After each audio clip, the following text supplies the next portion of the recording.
tiba-tiba mendengar satu percikan air keluar.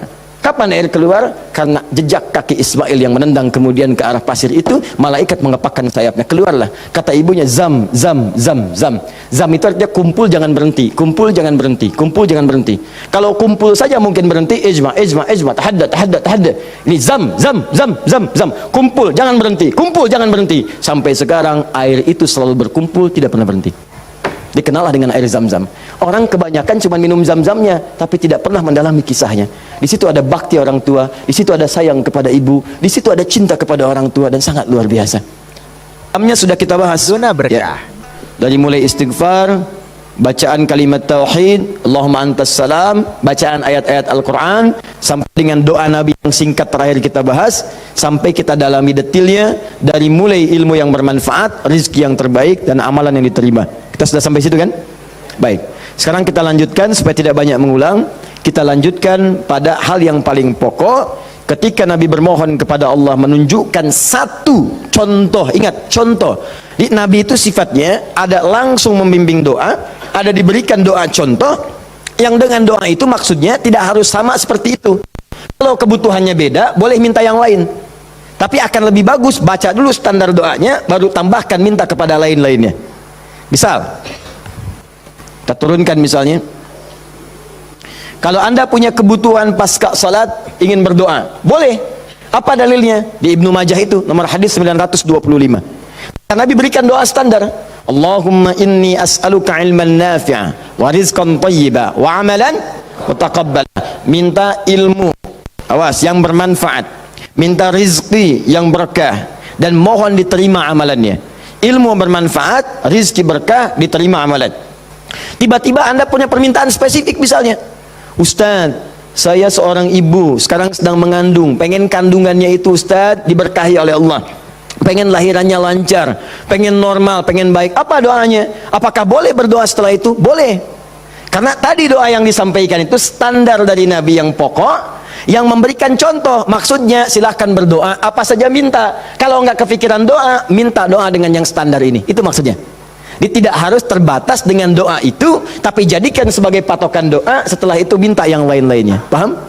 Baik. Nah sekarang saya ingin ajarkan, ada isyarat dalam Al-Quran bagaimana supaya doa kita mau minta apapun selama baik menurut Allah itu akan cepat dikabulkan. Seperti apa mintanya? Yuk, saya turunkan dulu satu. Kita pelajari dasarnya dulu ya. Quran surah ke-7 ayat 23, dasarnya dulu. Nanti baru masuk kepada doanya. 2 Quran surah ke-28 misal ayat ke-16. 3 kita ambil misalnya Al-Quran surah puncaknya langsung 39 ayat 53. Lalu masuk kepada doa-doanya misal.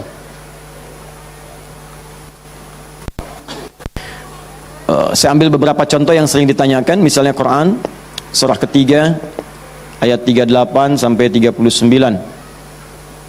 Ditafsir dengan Quran surah ke-19 dari ayat ketiga misalnya sampai ayat ke-15 ya. Ya. Ada lagi misalnya kita turunkan doa orang sakit misalnya, Quran surah ke-26 ayat 80. Bisa jadi penyakitnya lebih parah, kita turunkan Quran surah 21 ayat 83 sampai 84. Oh, doa paling favorit misalnya Quran, apa yang paling favorit? Masya Allah, sapu jagat, luar biasa ya. Anda tanya orang Arab, nggak ada yang tahu ya, cuma orang Indonesia. Atarif sapu jagat? Sapu jagat. Orang Indonesia luar biasa. Ada doa sapu jagat, doa sapu nggak ada jagatnya, doa jagat nggak ada sapunya. Quran surah 2 ayat 201 paling kanan sebelah bawah. Saya contohkan ini dulu ya, yang lainnya banyak. Saya contohkan dulu sedikit supaya agak batas untuk kita bisa berdialog. Begini, kita mulai. Mohon izin, saya itu minta contoh gelas dengan air bukan karena memang biasanya ada itu, bukan. Karena ingin mencontohkan tentang bab doa ini. Ya, ingin mencontohkan tentang bab doa. Perhatikan sini, fokus baik-baik. Lihat sini. Saya tidak akan minum sekarang. Lihat sini, fokus. Ini gelas, ada airnya. Warnanya apa? bening, ya, warnanya bening. Nah, sekarang lihat, ada penutupnya? Halus atau keras? Baik, udah, jangan main tebak-tebakan, kita coba dulu ya. Kalau tidak tahu katakan Allahu a'lam. Lihat sini, ini spidol. Fokus, perhatikan sini.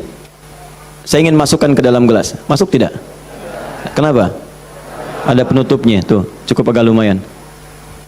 Ada lagi kalau ditutupnya seperti ini, karena ini nggak ada penutup, kadang-kadang apa yang ada itu yang digunakan. Tisu misalnya, lebih halus daripada yang tadi. Perhatikan baik-baik, ini kalau dimasukkan bisa masuk, ya bisa, sudah. Kemudian lihat baik-baik, ada yang lebih keras lagi daripada yang pertama. Ini yang pertama, ini yang kedua. Misal, saya ambil yang lebih ekstrim seperti ini, tutup begini. Fokus. Ini mau dimasukkan sampai kapanpun, sampai kiamat kurang 2 hari, susah, sulit luar biasa. Perhatikan baik-baik, fokus, fokus, fokus. Ada orang ingin bermohon kepada Allah Subhanahu wa Ta'ala. Kalau tidak ada sekatnya, tidak ada penutupnya, baik yang pertama, yang kedua, apalagi yang ketiga, maka semua yang diminta mudah untuk masuk. Minta spidol, masuk.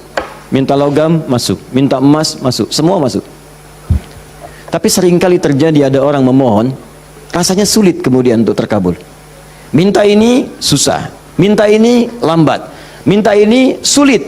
Dan ini melanggar kaidah yang umum. Kaidah umumnya mengatakan setiap berdoa akan dikabulkan sepanjang itu baik bagi dirinya. Dan itu memang baik, tapi kenapa tidak masuk gitu?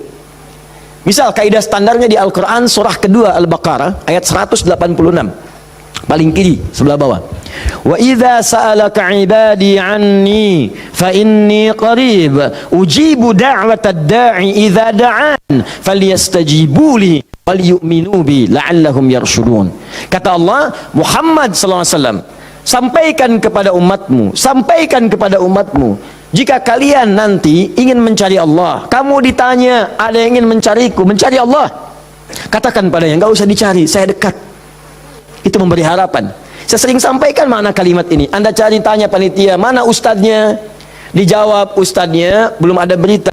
Dengan yang kedua, jangan khawatir Pak, sudah dekat. Mana yang paling menenangkan? Sudah dekat. Sudah dekat. Nah, ketika ada yang bertanya pada Muhammad, saya ingin mendekat kepada Allah, jawab, tidak usah repot, Allah dekat. Silahkan kau mendekat kepada Allah, dan Allah akan dekat dengan kita. Silahkan. Psikologis memberikan harapan. Dan umumnya orang yang mendekat kepada Allah, umumnya itu punya dua kepentingan. Kalau bukan bertobat dari maksiat, yang kedua punya permohonan ingin disampaikan. Makanya sebelum diungkapkan itu dijawab oleh Allah. Saya tahu paling hambaku kalau mau datang mau minta. Silahkan cek. Besok mau ujian, malam tahajud. Padahal kemarin enggak. Ya. Besok lamar pekerjaan, malamnya istighfar. Kemarin kemana aja John? Ya.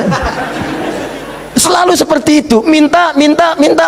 Kata Allah, lihat kalimatnya, ujibu da'watad da'i idza da'an. Kapanpun hambaku minta, aku akan kabulkan. Jadi rumus doa itu kalau diminta dikabulkan. Jadi nggak ada doa yang tidak dijawab sepanjang yang diminta itu baik. Sepanjang yang diminta itu maslahat. 3 sifat jawabannya. Diberikan seketika, jadi begitu dia meminta seketika dikabulkan kalau dia membutuhkannya. Allahumma ya Rabb, Allahumma ya Rabb, Allahumma ya Rabb, saya ingin berdakwah ya Allah dengan teknologi, saya ingin niatkan ya Allah masuk ke ITB supaya dengan ilmu itu saya bisa mengembangkan teknologi untuk mendekatkan orang kepadamu. Minta dia malamnya, luluskan saya ya Allah, besoknya keluar lulus kalau benar maslahatnya. Ada yang kedua, ditunda itu sampai dia sanggup untuk menerimanya sebagai amanah kehidupannya. Tidak seketika dijawab, tapi nanti ketika dia sanggup baru diberikan. Karena kalau Allah berikan dalam hal tidak sanggup, tidak adil Allah. Karena Allah tidak memberikan ujian pada yang tidak sanggup. La yukallifullahu nafsan illa usaha. Jadi sekali lagi sering saya katakan, kalau Anda sedang diuji, jangan mengeluh, karena Anda pun dipercaya oleh Allah. Allah yakin dengan Anda, kenapa Anda ragu? Jadi kalau Anda sekarang punya musibah, punya ujian, entah di rumah tangga ujiannya berat, entah di kantor misalnya ujiannya berat, entah dalam kehidupan, semuanya, semua orang, tidak ada yang tidak punya ujian, semua diuji. Wala nabluwannakum bisyai, kata Allah, Quran surah kedua ayat 155. Semua yang hidup punya ujian. Dan sifat ujian itu tidak akan diberikan pada yang tidak sanggup.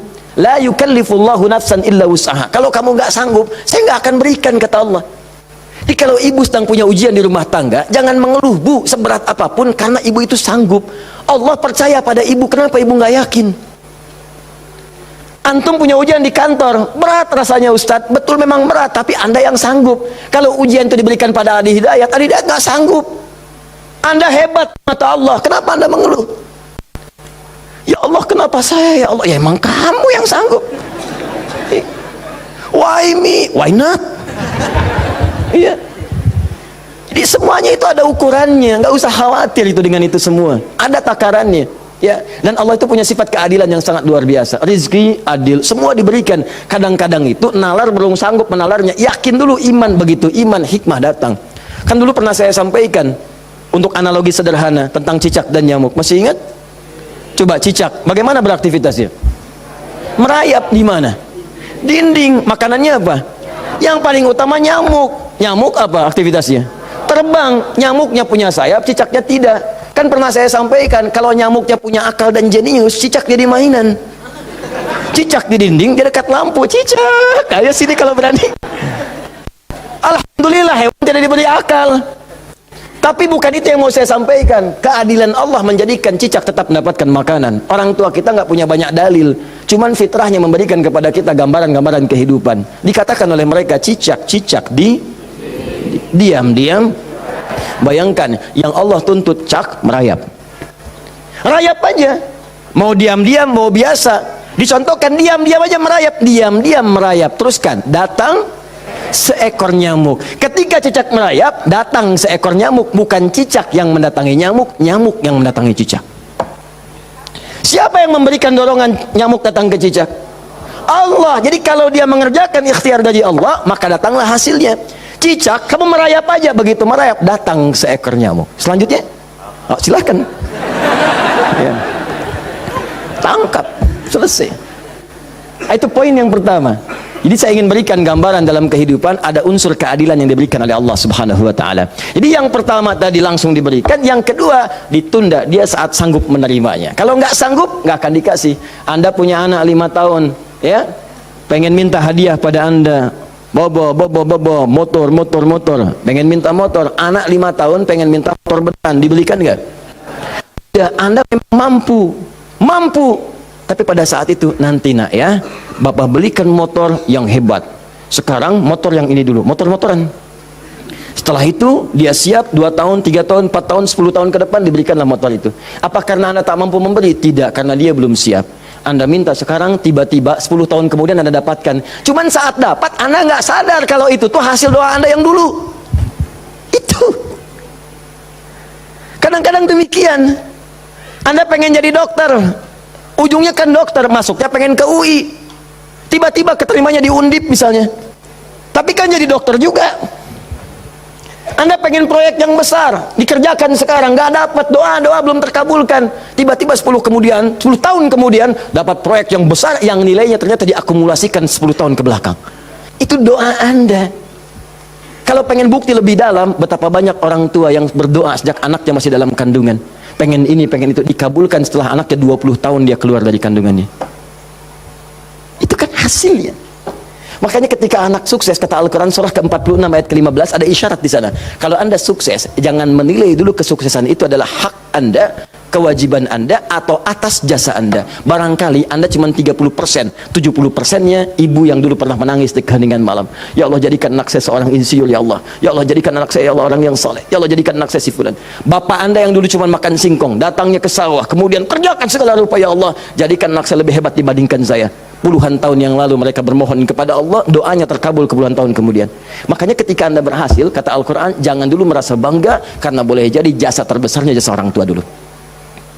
Makanya Ismail, perhatikan baik-baik, Ismail yang mendapatkan air zam-zamnya, lihat, bergerak kakinya, gerak, keluar. Tapi Anda jangan lupa, ketika Ismail kehausan, ibunya mencari air, disimpan Ismail, dia bergerak tangan kakinya, karena kalau anak itu sudah mulai haus baik, pasti tangan kaki itu bergerak. Tapi air nggak keluar. Kapan air keluar? Setelah Sayyidah Hajar bolak-balik, Safa Marwah bermohon kepada Allah, positif, berdoa, minta. Ketika kemudian bagian yang terakhir ketujuh itu berada kemudian di Marwah, tiba-tiba mendengar satu percikan air keluar. Kapan air keluar? Karena jejak kaki Ismail yang menendang kemudian ke arah pasir itu, malaikat mengepakkan sayapnya, keluarlah. Kata ibunya, zam, zam, zam, zam. Zam itu artinya kumpul jangan berhenti, kumpul jangan berhenti, kumpul jangan berhenti. Kalau kumpul saja mungkin berhenti, ijma, tahadda. Ini zam, zam, zam, zam, zam. Kumpul jangan berhenti, kumpul jangan berhenti. Sampai sekarang air itu selalu berkumpul, tidak pernah berhenti. Dikenallah dengan air zam-zam. Orang kebanyakan cuma minum zam-zamnya, tapi tidak pernah mendalami kisahnya. Di situ ada bakti orang tua, di situ ada sayang kepada ibu, di situ ada cinta kepada orang tua, dan sangat luar biasa.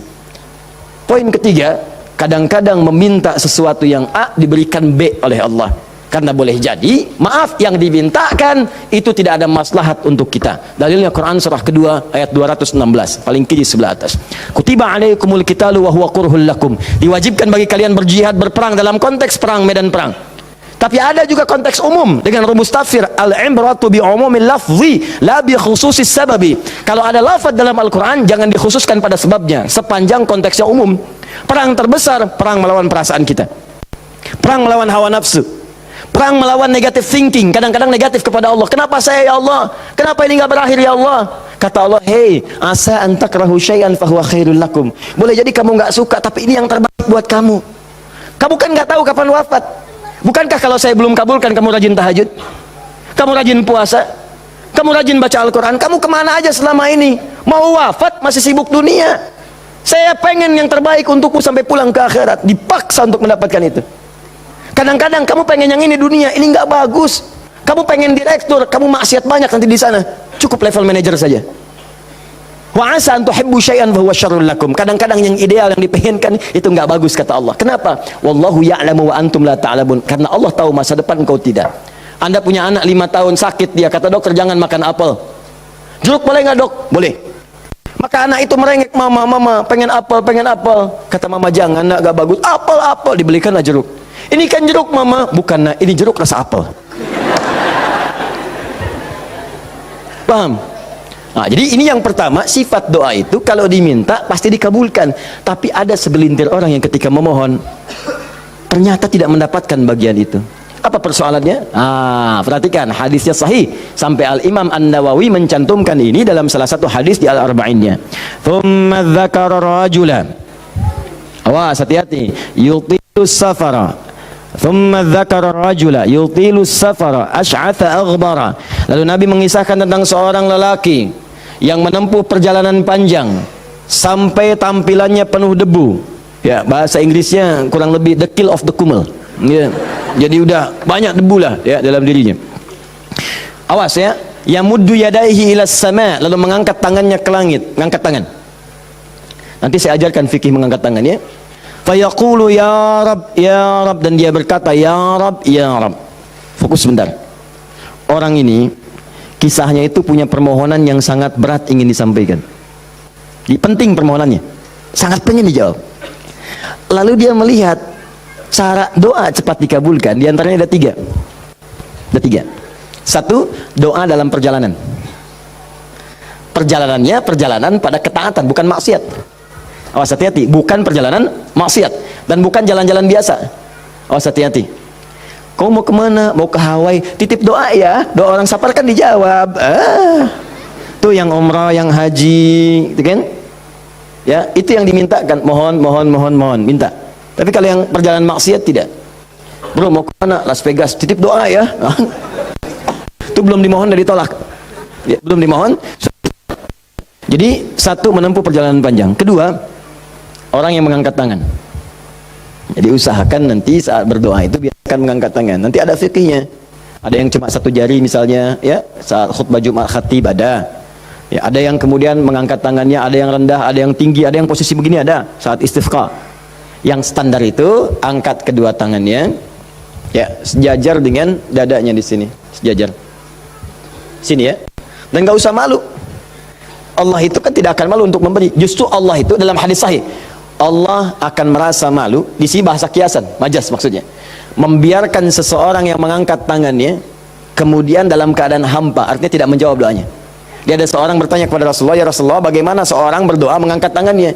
Kemudian Nabi mengatakan, bagaimana menurutmu kalau ada seseorang meminta kepadamu menengadahkan tangannya begini, Ustaz, tolong Ustaz, tolong Ustaz. Di depannya langsung begini, dua-duanya begini. Kata orang ini, saya malu kalau nggak ngasih, saya malu kalau nggak ngasih. Maka kata Nabi, Allah lebih merasa malu, karena Allah itu sifatnya lebih dalam dibandingkan dengan hamba. Rahmannya, rahimnya, pemberinya, wahabnya. Kata Nabi, Allah lebih merasa malu ketika membiarkan seorang mengangkat tangan memohon dan meninggalkan dalam keadaan hampa. Ya, jadi Anda mengangkat itu biasanya sejajar dengan dada di sini yang standar. Kalau saya biasanya mendekatkan seperti ini dan menggabungkan di antara jemari di garis-garis yang ada ini. Kan garis kita itu kan ada garis kan, kanan kiri. Ya, biasanya kalau saya mendekatkan begitu kemudian menyatukan dan meluruskan lalu bermohon kepada Allah. Ya, nanti ada lagi fikih yang lain menghadap kiblat dalam keadaan berwudu ada, tapi poinnya mengangkat tangan. Ya, standarnya mengangkat sejajar dada. Boleh seperti ini renggang boleh. Mau dirapatkan seperti ini boleh. Ya, saya memilih untuk yang merapatkan. Ya, silahkan bebas. Yang penting di sini ada dalil mengangkat tangan boleh saat berdoa. Baik, 2, 3, memohon didahului dengan al-asmaul husna. Memohon didahului dengan al-asmaul husna. Masih ingat yang pertama tadi apa? Safar, perjalanan jauh. Kedua, mengangkat tangan. Ketiga, dibuka atau didahului dengan al-asmaul husna. Ya, awas fokus. Dalilnya apa? Langsung dari Al-Quran dan Sunnahnya. Di Al-Quran misalnya Quran surah ke-17. Sudah? Dari ayat 110-nya. Ketika Allah sampaikan, Qulid Allah awid'ur rahman ayyamma tad'u falahul asmaul husna. Ada? Paling kanan, agak sedikit ke tengah. Qulid Allah. Hei, kalau kamu punya kebutuhan panggil Allah. Panggil Allah. Bukan panggil dukun, bukan panggil paranormal, bukan panggil yang macam-macam. Panggil Allah, minta, karena Allah sudah janji. Allah sudah berjanji dalam kandungan kita di Quran surah ke-7 ayat 172. Wa idza akhadha rabbuka min bani adama min zuhurihim dzurriyyatahum wa ashhadahum ala anfusihim. Awas, alastu bi rabbikum qalu bala syahidna. Ketika Allah mengambil perjanjian pada setiap anak cucu Adam, awas hati-hati sejak dalam masa kandungan. Ditafsir di Al-Arba'in di hadis Nabi riwayat Abu Abdurrahman Abdullah bin Mas'ud radhiyallahu taala anhu. Awas, nomor 4 posisinya di Al-Arba'in, paling kiri sebelah atas. Disampaikan, inna ahadakum yujma'u fi batni ummi, kata Nabi, 40 yawman nutfah, thumma yakunu 'alaqah, thumma yakunu mithla dhalika mudghah, thumma yursalu ilaihi al-malak. Awas, fayanfukhu fihi ar-ruh wa yaktubu bi arba'in wa yu'maru bi katbi arba'in. Ya bi katbi rizqihi wa ajalihi as'idun huwa am syaqiyyun. Awas hati-hati, dalam usia 4 bulan ditiupkan nafasnya, awas masuk ruhnya, ditiupkan ruh, bernafas dia, ditetapkanlah 4 hal, terjadilah perjanjian pada saat itu. Perjanjian pertama, alastu bi rabbikum, apakah engkau berikrar mau menjadikan aku sebagai Rabb? Siap?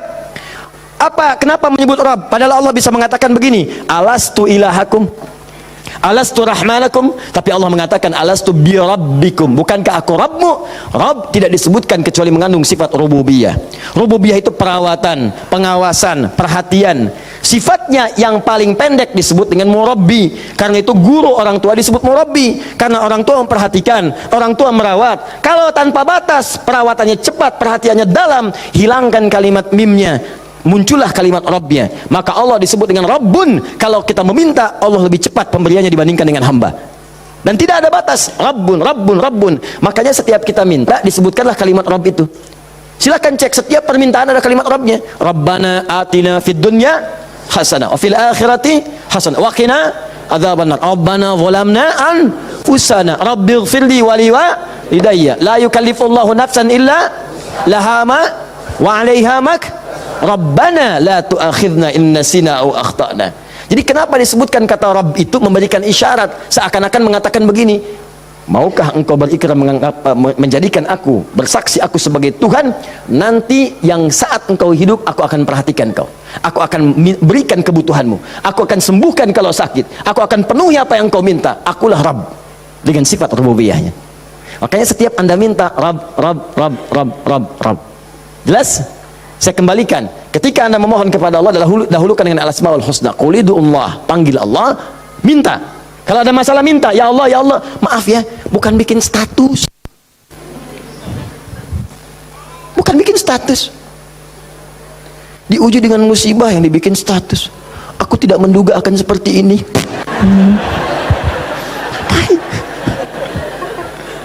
Terus yang tidak lucu, kenapa doanya di media sosial? Doa itu di mihrab, doa di kamar, doa di masjid, bukan doa di Facebook. Ya, doa di Instagram, doa di Facebook. Aminkan ya, like. Apa yang mau dicari? Udah minta yang betul, minta yang mohon dengan khusyuk.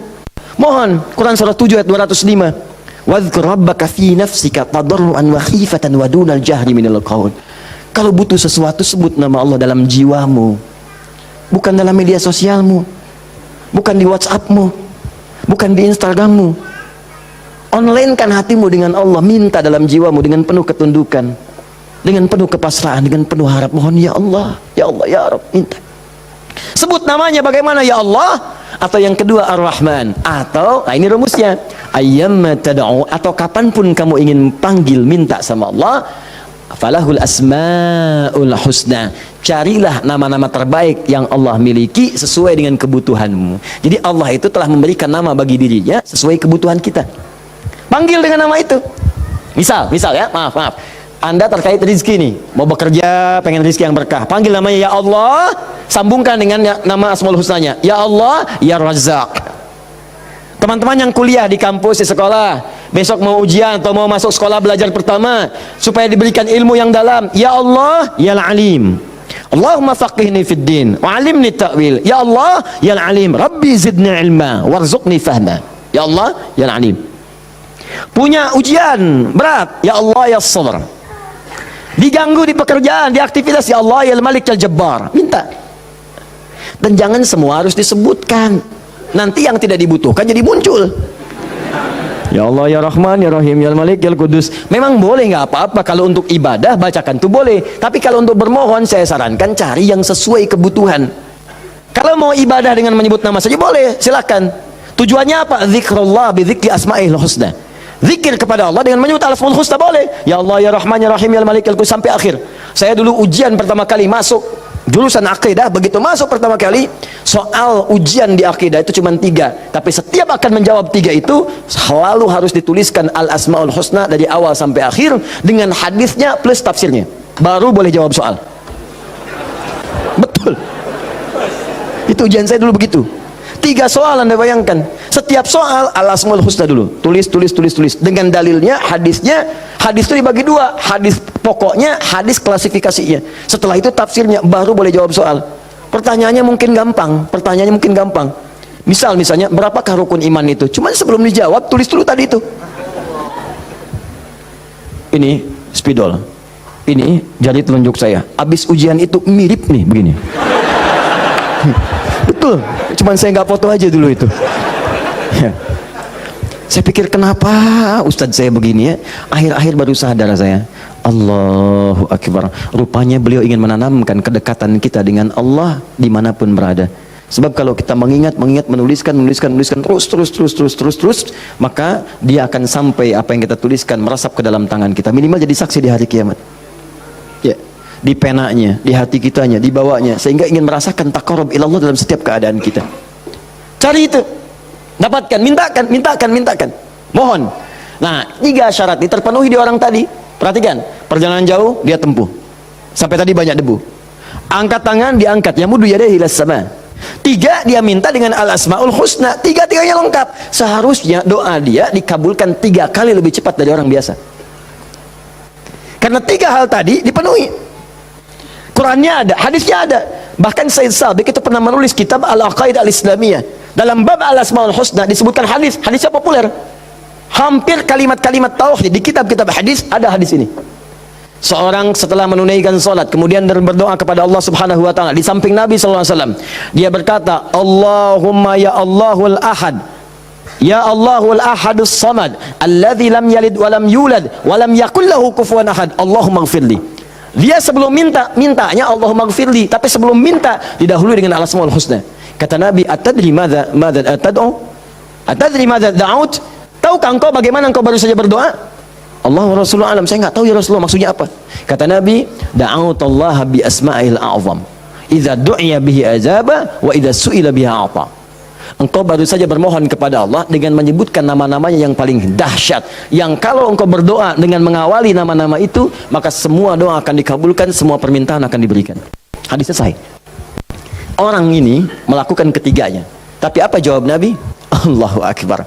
Dia sudah menempuh perjalanan jauh, dia sudah mengangkat tangannya ke langit, dia menyebut ya Rab, ya Rab, ya Rab. Kata Nabi, anna yustajabu lidzalik. Bagaimana doamu bisa dijawab? Bahasa singkatnya, mustahil dijawab, mustahil dijawab. Mintalah kamu begitu sampai kiamat kurang 2 hari, gak akan dijawab. Gak akan dijawab. Dia ada orang sudah mengerjakan 3 amalan dahsyat tapi doanya gak dijawab. Kenapa dia? Allahu Akbar. Famat'amu haramun, karena yang biasa dia makan haram. Mashrabu haramun, minumannya haram.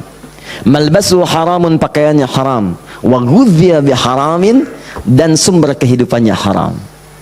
Maka jadilah yang haram itu seperti sekat seperti ini, nutuplah cawan doanya. Semakin banyak kumpul, jadilah sekatnya makin kuat begini. Jadi bukan Allah nggak ngabulkan, mau dikabulkan susah, mental terus tuh, mental, karena masih tertutup dengan yang haram. Maka dari itu, kalau Anda banyak berdoa, padahal doa itu maslahat untuk Anda, secara umum seharusnya dikabulkan secara umum, tapi tiba-tiba kok aneh gitu, enggak lagi. Coba lihat, mungkin ada sekat dalam diri Anda, mungkin ada maksiat, ada yang haram pernah dikerjakan. Buka dulu, buka cawannya, keluarkan yang haramnya, buka. Bagaimana membuka itu? Inilah yang tadi kita contohkan dengan ayat-ayat tadi. Tidak ada manusia yang sempurna. Yang sempurna makhluk diciptakan. Makhluk yang sempurna itu cuma malaikat. Tidak ada manusia yang sempurna. Sepanjang kita manusia pasti pernah berbuat salah. Tapi mungkin kesalahan itu menjadi penutup dari keinginan yang ingin kita mohonkan kepada Allah.